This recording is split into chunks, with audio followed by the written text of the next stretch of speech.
নমস্কার বন্ধুরা, আমি সাইকোলজিস্ট দীপালি মণ্ডল। মাইন্ডফুল পাথে আপনাদের স্বাগত।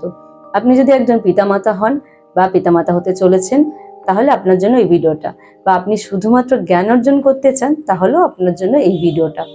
আমি আজকে বলবো কোন বয়সে বাচ্চার সঙ্গে আপনার ব্যবহার কিরকম হওয়া উচিত, বা অ্যাজ এ বাবা মা হিসাবে কোন বয়সে বাচ্চাদের প্রতি আপনার কিরকম আচরণ হওয়া উচিত। আজকালকার পিতামাতা যারা আমার কাছে আসেন বাচ্চাদের বিভিন্ন সমস্যা নিয়ে, তাদেরকে যদি আমি জিজ্ঞাসা করি আপনার বাচ্চার সঙ্গে কিরকম আচরণ করছেন, তারা দেখা যাচ্ছে বেশিরভাগ ক্ষেত্রে উল্টোটা করে থাকেন। 1 থেকে 5 বছর বয়সী পর্যন্ত বাচ্চাদের সঙ্গে তারা বন্ধুসুলভ আচরণ করছেন, আর 5 থেকে 15 বছর পর্যন্ত বয়সের সঙ্গে বাচ্চাদের সঙ্গে তাদের সমস্ত চাহিদা পূরণ করতে ব্যস্ত থাকছেন। আর 16 বছর বয়সের ওপরে বাচ্চাদের সঙ্গে কি করছেন, তারা নজরদারি ফলাচ্ছেন। তারা সবসময় আমার বাচ্চা অসৎসঙ্গে পড়ে গেল না তো, এই সমস্ত করতে থাকছেন। তো আপনি যদি এটা করতে থাকেন, তো 16 বছর পরে বাচ্চার সঙ্গে আপনার সম্পর্ক তু ম্যামের সম্পর্কে পরিণত হবে। আর আপনার বাচ্চা তখন কথা শুনবে না, মনে হবে আপনার অবাধ্য হচ্ছে। তো আপনি তখনই স্ট্রেস ফিল করবেন। তো কি করবেন? এর সমাধান কি?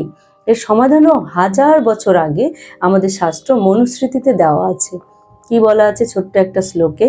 লালিয়েত পঞ্চদ বর্ষানি 10 বর্ষানি তাড়িয়েত প্রাপ্তে তো ষোড়শ বর্ষে পুত্র মিত্রং বদাচরে। তো এই শ্লোকটিতে বলেছে 1 থেকে 5 বছর বয়স পর্যন্ত আপনার বাচ্চার সমস্ত চাহিদা পূরণ করুন, সমস্ত রকম রিকোয়ারমেন্ট ফুলফিল করুন। আপনি তাদের ফিলিং অফ সিকিউরিটি প্রদান করুন, যাতে বাচ্চা ভীতু না হয়ে যায়। বাচ্চাকে ভালোবাসুন, অনেক আদর করুন। এটা আপনাকে করতে হবে। এটাই আপনার রোল 1 থেকে 5 বছর বয়সী পিতামাতা হিসাবে। তার পরবর্তী 10 বছর আপনি কি করবেন? বাচ্চাকে ডিসিপ্লিন শেখাবেন, রুলস রেগুলেশন শেখাবেন, শিষ্টাচার শেখাবেন।